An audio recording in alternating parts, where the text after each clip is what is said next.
Australian armed ఫోర్సెస్లో ఇక నుంచి non citizens కూడా జాయిన్ అవ్వచ్చు. ఆస్ట్రేలియాలో జనాభా తక్కువ, స్పేస్లీ పాపులేటెడ్ అనమాట. అక్కడ ఏంటి అంటే 2.6 crores జనాభా.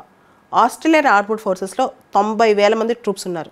కానీ చైనా ఇండో పసిఫిక్ రీజన్ ఈ ప్రాంతం అంతా సెక్యూరిటీ థ్రెట్ చైనా వల్ల చాలా ఉంది. దీంతో ఆస్ట్రేలియా ఆర్మ్డ్ ఫోర్సెస్ పెంచుకునే దిశగా ముందుకెళ్తోంది. అయితే జనాభా తక్కువ ఉండటం వలన నాన్ సిటిజన్స్, ఎవరైతే సిటిజన్స్ కాకపోయినా ఆస్ట్రేలియాలో పర్మనెంట్ రెసిడెంట్స్ ఉంటారో, గత 12 మాసాల నుంచి ఆస్ట్రేలియాలో ఉంటారో, జనరల్గా వీళ్ళు 5 దేశాల నుంచి సెలెక్ట్ చేస్తారు. 5 ఐస్ అలయన్స్ దేశాలు అనమాట. ఈ 5 ఐస్ అలయన్స్ అంటే ఇంటెలిజెన్స్ అలయన్స్. దీనిలో Australia, Canada, New Zealand, UK, US ఉన్నాయి. ఈ 5 దేశాలు అంటే 5 ఐస్ ఇంటెలిజెన్స్ అలయన్స్లో ఉన్న దేశాల్లో పౌరులు ఎవరైతే ఆస్ట్రేలియాలో వచ్చి ఉంటున్నారో వాళ్ళు ఆస్ట్రేలియన్ సిటిజన్స్ కాకపోయినా పర్మనెంట్ రెసిడెంట్స్ అయితే వాళ్ళకి ఎలిజిబిలిటీ ఉంది ఆస్ట్రేలియన్ ఆర్మ్డ్ ఫోర్సెస్లో చేరటానికి.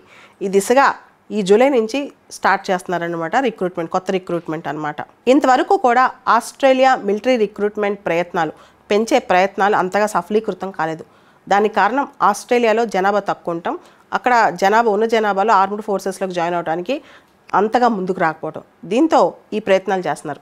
కానీ ఎప్పుడైనా సరే మిలిటరీ రిక్రూట్మెంట్లో లాయల్టీ అనేది చాలా ఇంపార్టెంట్, దేశ ప్రేమ అనేది కూడా చాలా ఇంపార్టెంట్ అనమాట. మెర్సనరీ సోల్జర్స్ అంటే డబ్బులు ఇస్తే శాలరీకి వచ్చేవాళ్ళు దేశం కోసం టైం వచ్చినప్పుడు ఎంత మాత్రం నించుంటారు అనేది కూడా చూడాలి.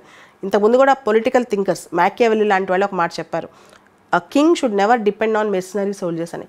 కింగ్ అప్పటికప్పుడు డబ్బులు ఇస్తే వచ్చి మన కోసం పోరాడే వాళ్ళ మీద డిపెండ్ అవ్వకూడదు.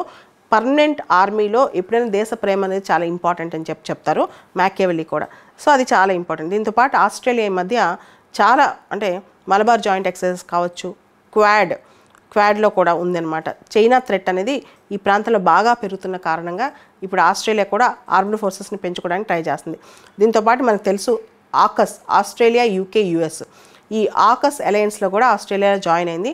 ఇక్కడ ఆస్ట్రేలియా సబ్మెరైన్స్ ఆకస్లో భాగంగా యూకే అమెరికా పార్ట్నర్షిప్లో యూకే వాళ్ళు ప్రత్యేకంగా ఆస్ట్రేలియా కోసం సబ్మెరైన్స్ బిల్డ్ చేసి ఇస్తున్నారనమాట. ఇవన్నీ కూడా ఆస్ట్రేలియాలో భద్రత పెంచుకోవడం కోసమే. ఇక ముందు ఆస్ట్రేలియాలో నాన్ సిటిజన్స్ కూడా ఆర్మ్డ్ ఫోర్సెస్లో ఉండబోతున్నారు.